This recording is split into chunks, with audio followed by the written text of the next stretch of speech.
All right, so at the time of this recording, the NBA season tips off in 14 days, which means there is no better time than now to do my hot takes, bold predictions, whatever you want to call it. And yes, these are hot takes, so they might be a little bit outlandish, but I don't think I'm going to say anything too crazy. But like I said, we are 2 weeks away from the NBA regular season beginning, and this summer I had a goal to get to 5K before the start of the regular season. We are currently about 110 subscribers away from getting to 5K. I'm not sure we can get 110 in 14 days, but if you can, please subscribe. It would mean the world to me. Thank you. And these are going to be in no particular order until we get to the end. That will definitely be the hottest take I have here, but we're going to start with the Atlanta Hawks. Yep, the one you just can't quit, but I'm going to say the Atlanta Hawks make the playoffs this year. Now, how they get in, 6 seed or playing, doesn't matter. I'm saying when the 8 teams are settled, the Atlanta Hawks will be there. Why do I believe that? Well, because Trae Young by himself has proven he can be a top 5 offense almost by himself. The 3 years before DeJounte Murray showed up, they were a top 10 offense, and I have no reason to believe they can't get back to where they were. But where I'm really excited for this team is on the defensive end of the ball. I believe this will be the best defensive team of the Trae Young era, which is not saying much, but I look at Dyson Daniels, I look at Reese Shea, I look at Jalen Johnson, those 3 guys right there alone. I'm assuming they will be sharing the court together a lot. That's a lot of switchability there. That's a lot of versatility there. And then you got Larry Nance, Capella, Okongwu. DeAndre Hunter is not a good defender, but he does have size. And speaking of DeAndre Hunter, where this team is desperately lacking, as you could probably tell by the names I just read off, is shooting the ball. And DeAndre Hunter has been a solid shooter throughout his career, but he's done it on low volume. They're probably going to need some more volume from him. And then you got Bogdanovich, who I believe might be the most underrated player in the NBA, one of them at least. And then I'm focused on Larry Nance Jr. shooting more threes, right? If he can continue to knock down his corner threes, that would be huge. And then Reese Shea, same thing. Can he knock down his corner threes? I'm not saying this is going to be an elite team.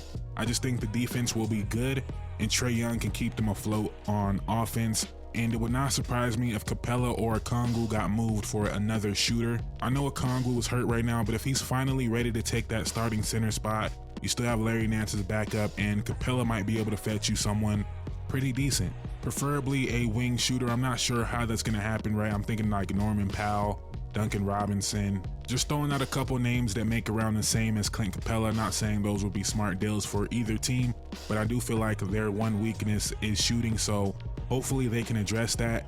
But I have faith in Trae Young leading an offense, and I think this defense is going to be pretty solid. I'm not sure if that's a hot take, but that's where we're going to start. All right, this one, I was thinking it's a hot take, but it's really not a hot take considering it's already happened in his career and considering he will now be in the New York market. But my prediction or hot take, or however we're putting this, Cat will be an All-NBA player this year. I don't think I need to go too in depth on this. He will be the second leading scorer, the leading rebounder, probably lead the team in threes on a team that will be a 52, 53 win team, maybe more. Like I said, we're going to keep it short on that one. I've been talking about Cat a lot recently for obvious reasons, but I think he's going to put on a show in New York, and I can't wait to see it. Cat will be an All-NBA player this season. All right, next one. Again, might be perceived as a hot take, maybe not, but I'm saying the Golden State Warriors will win 50 games this year. Now, you can win 50 games and not even be a top 6 seed, right? The Kings won 46 games last year and didn't make the playoffs. But why do I believe this? A similar argument to the Atlanta Hawks, but even more so for this team, right? Defense. I believe this is going to be a top 5 defense in the NBA. Just a couple names, right? Draymond Green, Kevon Looney, Kyle Anderson, GP2, DeAnthony Melton, Andrew Wiggins. If Wiggins is engaged, right, that is 6 great to elite defenders right there, just those 6. Then you have Pods, right? Whatever you want to say about him on defense, we can argue how good he actually is on defense. What I do know for a fact is he led the NBA in charges last year. That's a stat. That's a turnover for that team. That is very useful in defense. Then you got Trace Jackson Davis, who averaged over a block per game in just 16 minutes last year. That is 8 players I just named that have huge impacts on the defensive side of the ball. Then you got the wild card of Kuminga, right? We all believed Kuminga was going to be a great defender. We haven't seen it yet, so I'm not even going to pencil him in for that. But not even including Kuminga, not even including Moody, who's a really good defender, I just named you 8 guys that are like borderline great to elite defenders, depending on the player. And again, if you don't want to include pods in that, well, the charges drawn definitely matters. And then the offensive side of the ball where you have some questions for sure. But you're starting with Steph Curry and Draymond Green, one. You have Andrew Wiggins, where I know it's not easy to put faith in Andrew Wiggins. But we are talking about someone who prior to last year, the 3 seasons before last year, was averaging 17 points on 39% from 3. If they get that Wiggins, even if it's 37, 36% from 3, 17 points per game, that is huge. That is a lot of offense this team will desperately need. You lose Klay Thompson, but you do get one of the best shooters of all time in Buddy Hield. Not saying it's the same thing.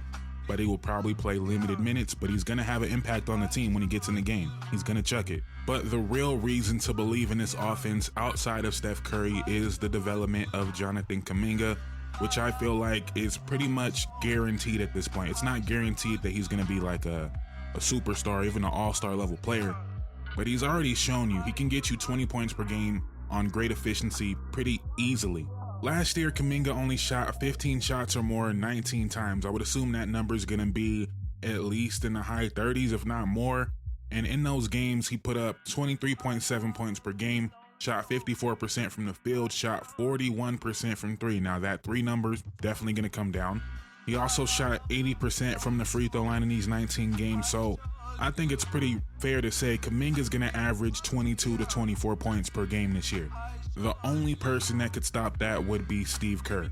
So if Kuminga's giving you 22 points, Steph is giving you 25 points, Wiggins is giving you 16, Pods is giving you 12, 13, maybe 14, the rest will take care of itself. And that's a low number for Pods, but let's keep it modest for now. The rest, again, will take care of itself. Buddy Hield, D'Anthony Melton, they're going to make threes. Trace Jackson-Davis is going to get a lot of buckets at the rim. The offense will be able to stay afloat, while I think the defense will be elite from this team. So, and I'm not really making this a factor right now as I'm talking about the team, but I do believe this team is going to make a deal, probably involving Moses Moody, to get like a front court shooter. A name I keep throwing around is Kelly Olynyk, because besides Wiggins, if we want to consider him a front court player, they don't have shooting in the front court. Draymond Green, Kevon Looney, Kuminga, Kyle Anderson. It's rough out there, but Steph Curry, greatest shooter of all time. Buddy Hield, one of the greatest shooters of all time. I feel like they can keep the offense afloat enough so the Warriors win 50 games this year. That's a hot take because most of the lines have them at like 44, 43. All right, next one, definitely a hot take, especially considering the way people have been talking about him all summer. Brandon Ingram will have a 50, 40, 90 season. Is that wishful thinking? Absolutely, but I don't think it's crazy at all. We all know the game is going to be simplified. His role is going to be simplified for better or for worse. But just 2 years ago, Brandon Ingram put up nearly 25 points per game on 48, 39, 88. And think about how many difficult shots he was taking. Now, that is subjective, right? Some people are better on the difficult shots, and Brandon Ingram might be one of those people. But if the Pelicans are as talented as we think they are, then these will be the easiest looks Brandon Ingram has ever had. And if he's taking 3 less contested pull-up fading mid-range jumpers a game, and those are being substituted with layups and corner three-pointers, I see no reason why B.I. shouldn't shoot 50% from the field this year. I see no reason why he can't get to 40% from 3, considering we've seen him shoot 39% from 3 before. I'm not completely buying that B.I. is going to be this changed man and completely start jacking from 3, right? But I do think his teammates are encouraging that. I think he's going to be someone that gets in a rhythm when he wants to shoot it, when he gets in the mode of I'm going to shoot this ball. He's a damn good shooter. So a 40% from 3 season wouldn't be that crazy. It is a contract year. Where it gets tricky is the free throws, right? But he has 2 years where he shot 88% from the free throw line. Getting to 90, that's a big jump still, but it's a possibility, right? Is it likely? I don't think it's likely, but 50, 40, very possible. And then free throw, just got to get lucky on a couple. He's proven he's been an 85% free throw shooter since becoming a Pelican. It's not like he has to make this huge jump, right? 2 years shooting 88% from 3. Maybe he can have 1 year and 90 in his career. 50, 40, 90 from B.I. this year. That's my bold prediction. That is definitely wishful thinking, but something I feel like is very possible. All right, last one. I was going to do some more, but I don't want to just say things that I don't believe, right? Even though I know that's the way to go on YouTube, farm engagement like that, but I'm not saying anything that I don't truly believe has a real possibility of happening this year. So yeah, this is going to be the craziest one, but I've been consistent with this all summer that I feel like we are sleeping on this guy. I'm gonna have another video about him pretty soon, but it's crazy. James Harden will be an all-star this year. And I know all you guys just recoiled at that, and that is crazy to me, because in his last year in Philly, he definitely should have been an all-star. Maybe it was a games played thing, but I remember at the time feeling like he should have been an all-star. He put up 21 points and nearly 11 assists, shooting 38% from three. How is he not going to do something similar to that this year with no Paul George, with Kawhi Leonard missing a bunch of games? And he's going to win games. I'm not saying they're going to be a playoff team, but we know James Harden by himself can win games. Now, I'm not sure if this is a trend, probably not, right? But last year, there were no all-stars that were on a bad team besides the injury replacements, which were Trae Young and Scotty Barnes. So even if he gets in as an injury replacement, James Harden will be an all-star this year, but I don't even think it's going to be a replacement. I think he's going to be that good. He's going to put up 22 points and 10 assists, make a bunch of threes, and the Clippers are going to be semi-relevant. They might be a couple games under 500.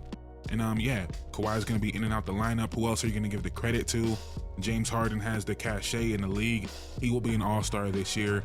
That is my hottest take, when really it shouldn't be that much of a hot take at all. But let me know in the comments down below what you think of my takes, and also let me know your hottest takes for this upcoming season. And again, we are about 100 subscribers away from hitting 5K. If we can somehow do that before the start of the regular season, it would mean the world to me, or it would mean the world to me in general. But please subscribe. Thank you guys so much for watching. Like, comment, subscribe. I'm out. Peace.